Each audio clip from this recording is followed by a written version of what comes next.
Am I too old to be in business? Hi, I'm Lucy Griffiths and I am knocking on the door of 50. And for many years, I questioned whether I was too old to do this, whether I was too old to switch careers and start a new career, which seems absolutely crazy now because when I was kind of embarking on this was, it was 2012, so I was so much younger. But at the time I doubted, am I too old? Is it too late to change careers? And I really questioned, can I be visible? Can I put myself out there on video? And all of these doubts like, oh, I'm not, I wasn't, young enough to be doing Instagram reels or whatever it was. And I felt really embarrassed and really questioned my self-worth and whether it was possible.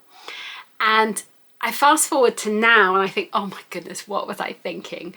But that questioning and that self-doubt led to me creating a course called Confident on Camera, which sold over 50,000 copies. And it really was the springboard to my success.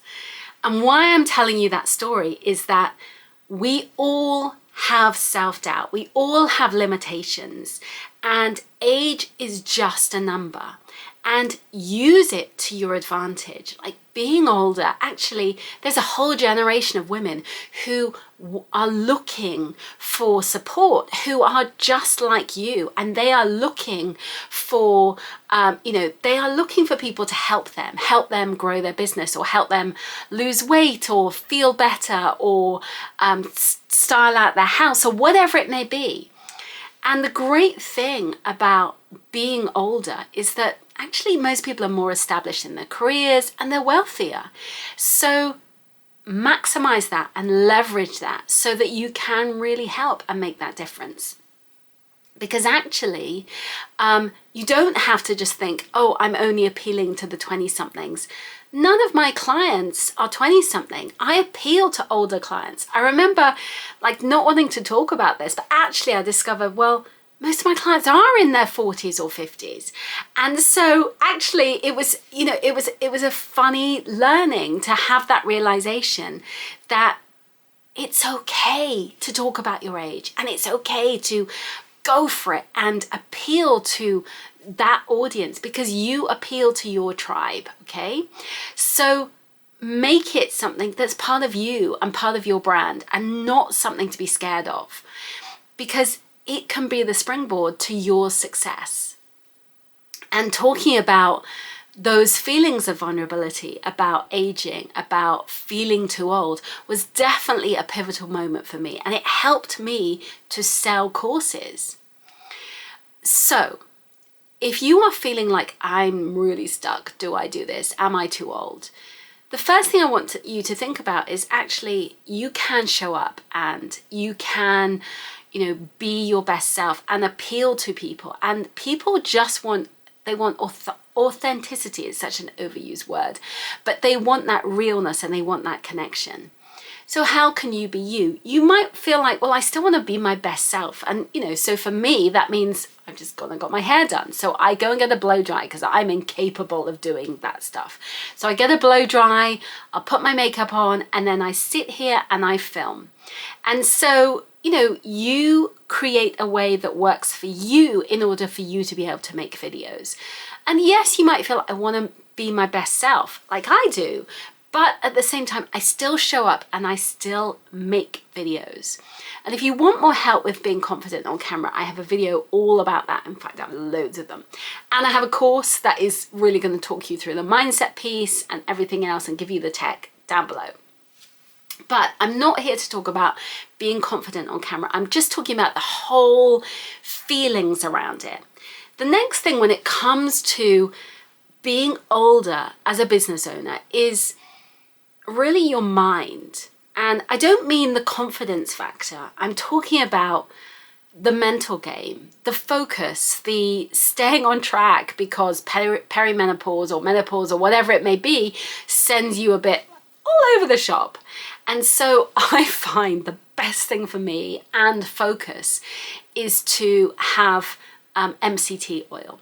So I lose focus. I forget. I get brain fog and I forget what I'm talking about. I've been on Zooms and I'm midway through a workshop and I suddenly go, I've had this kind of brain fart, brain freeze, and I cannot remember. And I'm just like, and it's almost like there's a disconnect between my brain and my body's going, what?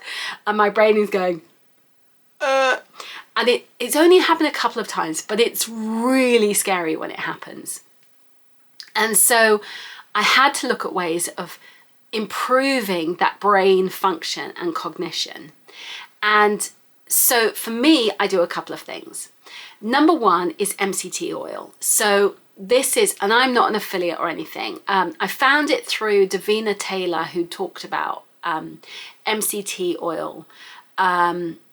And she talked about it in regard to both like brain health and also weight loss.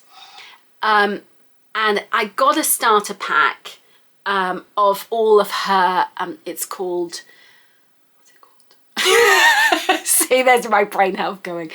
It's called Will Powders. And anyway, I got it through there and it's well worth it for that brain function. Okay, so MCT oil, but you don't have to just buy it there. You can buy it in other places and look on Amazon, Holland & Barrett, wherever it may be, and look for MCT oil. And so that is number one. The second thing I would say to help me is also that I don't eat lunch. And the reason is that if I eat lunch, I have a food coma and I fall asleep. So I time my day where I will like try and eat as late as possible with intermittent fasting. I'll go for a run in the morning and then I have focus time. And I'm much more focused when I don't have lots of food in my belly, otherwise I'll fall asleep. And so then I'll eat later.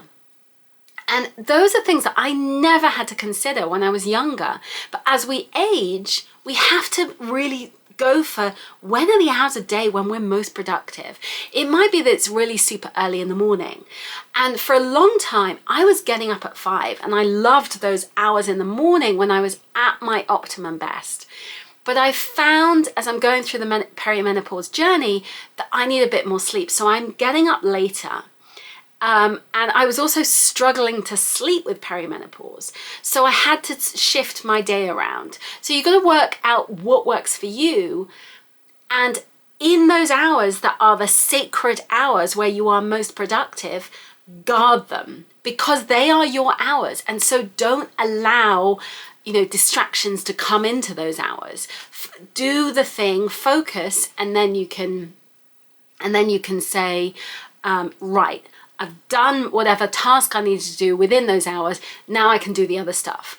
And so I will make sure that like a day when I'm filming YouTube videos, I'm at my best, I'm focused. And then the next day I will probably need a down day. So I'll do some kind of boring admin, might be checking things for my accountant or whatever, that doesn't require the same sort of level of focus and brain power that I need when I'm filming YouTube videos or creating content. So plan out your week. It makes a huge difference when you plan out your week to leverage and maximize what you do. So I think the final thing to say about being older on the entrepreneurial journey is be kind to yourself. You will find your tribe of people. You will feel that at times you're the oldest person in the room. You will feel that like when you look on social media that there are people who are like absolutely scaling and doing brilliantly because they are more youthful, they are younger, they appeal to more people, they get more traffic or likes or whatever it may be. And that's true. That may happen to you.